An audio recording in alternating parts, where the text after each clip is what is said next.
आकाश मंडल से आवाज आई है, कंसराज जिस बहन देवकी को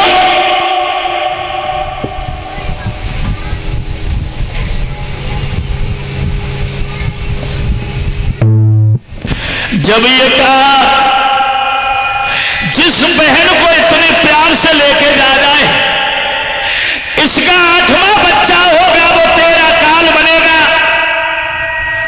कंस ने सुना, गर्मी लग रही है, देवकी का 8वां बच्चा मेरा काल होगा। देवकी के सर के बाल पकड़े, हाथ में तलवार ले ली। बहन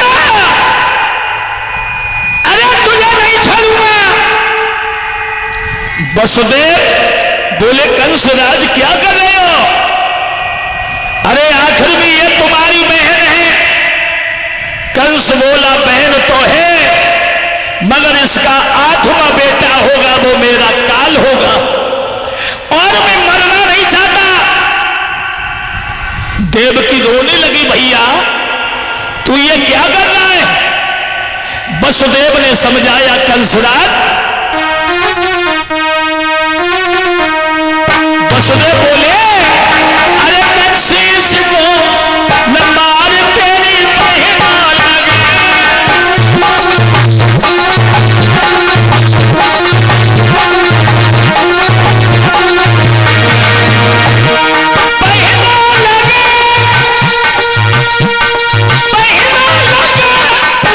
तेरी बहना लगे, कंसीस को हाय हाय इसको न मार।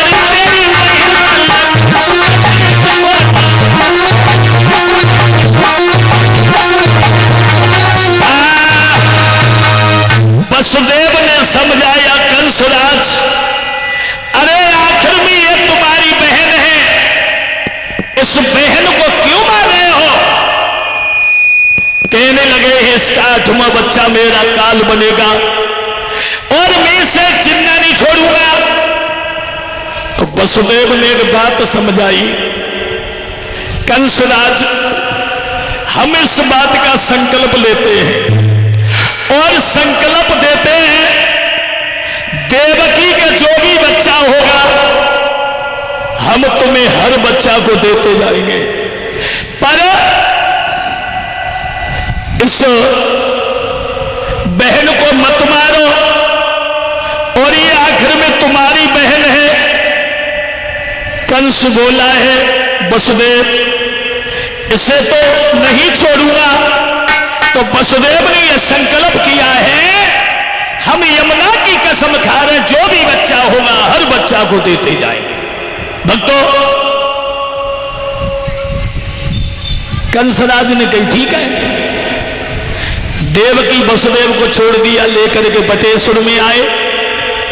कुछ समय के बाद देवकी के उदर से एक बच्चे का जन्म हुआ, जिस बच्चे का नाम पड़ा है कीर्तमान। और जब कीर्तमान नाम पड़ा, कंस के बारे में वसुदेव बोले, इस बच्चा को हमें दे दो। देवकी बोली, मेरा भैया इसे मार देगा। बोले, हमने वचन दिया है। उस देवकी के हाथों से देवकी को रोते हुए गोदी से उस बच्चा को लिया। अब कौन ऐसी मां होगी जो अपने बच्चा को एक मौत के घाट देने भेज दे? फिर भी उस बच्चा को लेकर के जब आए, कंस को दिया। कंस जो है उस बच्चा को देख करके हंसने लगा। वसुदेव बड़े भोले हो, अरे ये बच्चा मेरा कुछ नहीं बिगाड़ पाएगा, ये बच्चा मेरा कुछ नहीं बिगाड़ पाएगा, इसीलिए इसे ले जाओ। और ले जा करके जब देवकी का 8वां पुत्र उसे लाओ। बच्चा जब लौटा दिया और लौटाने के बाद देवकी की गोदी में दिया तो देवकी बोली है मेरे भैया को मेरी उम्र लग जाए, मेरे भैया की लंबी उम्र हो। धन्य है बहन बेटियों के लिए।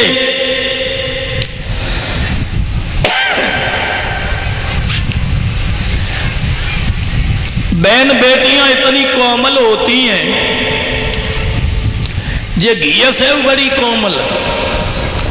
इनके मायके की बड़ाई कर दो चाहे घर बटोरे लाई जाओ परीक्षित। और एक चीज बताऊं, जिद की तो इतनी पक्की होती है, जिद कर जाए कि जा से बोलना ना है तो सब जीवन हो जाए, बोले ना है। मायके में बड़ी भौजाई कबू ना बोले, चाहे अमापुर से ही 1500 की धोती खरीद लाई। मोहल्ला में का उन्हें पूछी जी किन्ने दई, बोली दई का बड़ी भौजाई ने दई, भतीजो पैदा भो बिन्ने चमन्नी उन्हें दई। क्या तुम्हारी बात ना है अपई जहां की ना है। मैं बता रहा हूं, देवकी बोली मेरे भैया को मेरी लंबी उम्र लग जाए, मगर देवताओं ने देखा कि कंस पाप नहीं करेगा तो भगवान का अवतार नहीं होगा। कि जब जब होई धर्म की हानि, जब जब धर्म की हानि होती है तब भगवान का अवतार होता है। नारद जी चले, 8 पंक्ति का पुष्प उठाया, कंस से बोले तुमने बच्चे को छोड़ क्यों दिया? बोले मेरा तो 8वां पुत्र काल है। पहली पंक्ति गिनाई 1 2 3 4 5 6 7 8, फिर दूसरी से नंबर लगाया 1 2 3 4 5 6 7 8। बोले महाराज इसमें तो हर पंक्ति 8वीं हो रही है।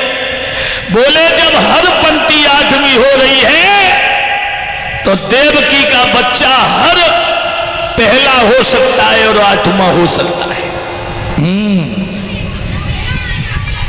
अब कंस जो है देवकी जोन से बच्चा को जन्म देती है, हर बच्चा को मारना है। देवकी के 6 बच्चों को मार डाला। जब मार डाला तो भगवान ने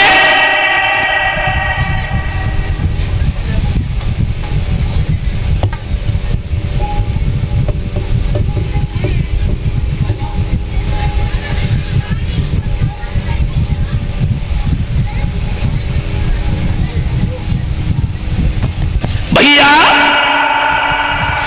देवकी के 6 बच्चे मार दिए।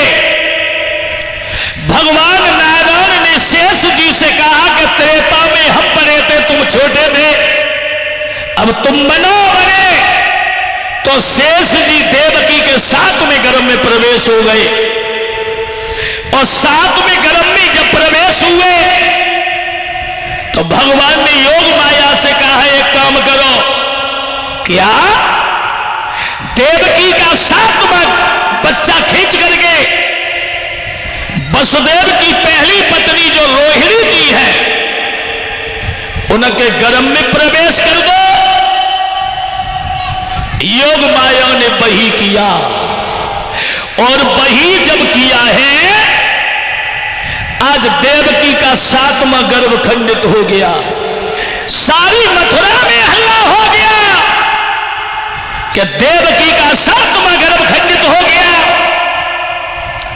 पहरेदारों ने कंस को बताया महाराज अरे देवता भी झूठ बोलते हैं कि 8वां बच्चा काल होगा, देवकी का 7वां ही गर्भ